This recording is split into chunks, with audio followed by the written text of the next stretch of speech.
Hey everyone, welcome back to my channel Tutti Frutti. ছানার জিলিপি আমরা সকলেই কিনে খেয়ে থাকি, তবে এটা খুব সহজে বাড়িতে বানানো যায়। চলুন তার রেসিপি আপনাদের সাথে শেয়ার করে নিচ্ছি। এটা বানানোর জন্য প্রথমেই সুগার সিরাপ বানিয়ে নেব। এর জন্য 1 কাপ চিনি আর 2 কাপ জল অ্যাড করে দিয়ে সুগার সিরাপটা বানিয়ে নেব।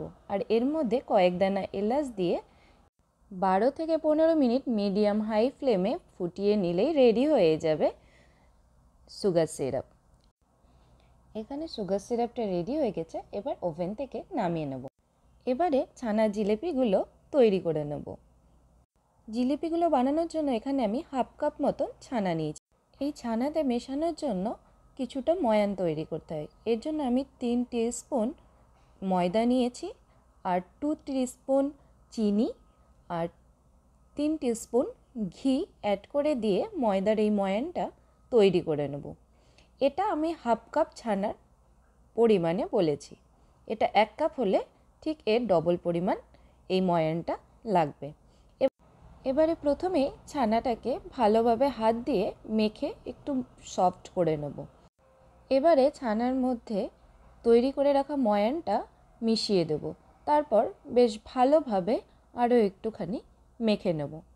এই সময় যদি ছানাটা খুব শক্ত মনে হয় তাহলে 1 টিস্পুন মতন জল দিয়ে ছানাটাকে আবারও নরম একটা ডো তৈরি করে নিতে হবে।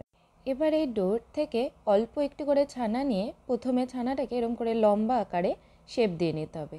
তারপর এই রকম করে আড়াই প্যাচের শেপ দিয়ে জিলিপিগুলো তৈরি করে নিতে হবে। ঠিক এই রকমভাবে, ঠিক একই রকম পদ্ধতিতে আমি প্রত্যেকটা ছানার জিলিপি বানিয়ে নেব।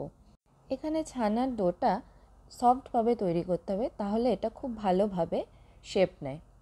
ঠিক এই রকমভাবে ছানার জিলিপিগুলো আমি প্রত্যেকটা বানিয়ে নিলাম।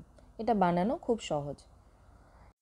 প্রথমে এবার ছানার জিলিপিগুলো ভেজে নেব। এর জন্য ফ্রাই প্যানে বেশ কিছুটা পরিমাণ সানফ্লাওয়ার অয়েল দিয়ে সানফ্লাওয়ার অয়েলটা গরম করে নেব। এই সময় আঁচটা মিডিয়াম হাই হিটে রাখতে হবে। এবার তেল হালকা গরম হয়ে এলেই ছানার জিলিপিগুলো একে একে দিয়ে দেব।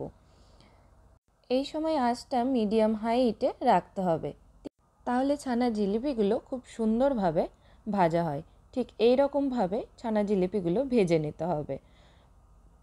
এই টিপস আর ট্রিক্সগুলো ফলো করলে ছানার জিলিপিগুলো খুব সুন্দরভাবে বাড়িতে বানানো যায়। এখানে ছানার জিলিপিগুলো দুই দিকই খুব ভালোভাবে ভাজা হয়ে গেছে। এবার একটা প্লেটে আমি তুলে নেব একে একে। এরপর বাকি যেগুলো ছানার জিলিপি আছে সেগুলো একইভাবে ভেজে নেব।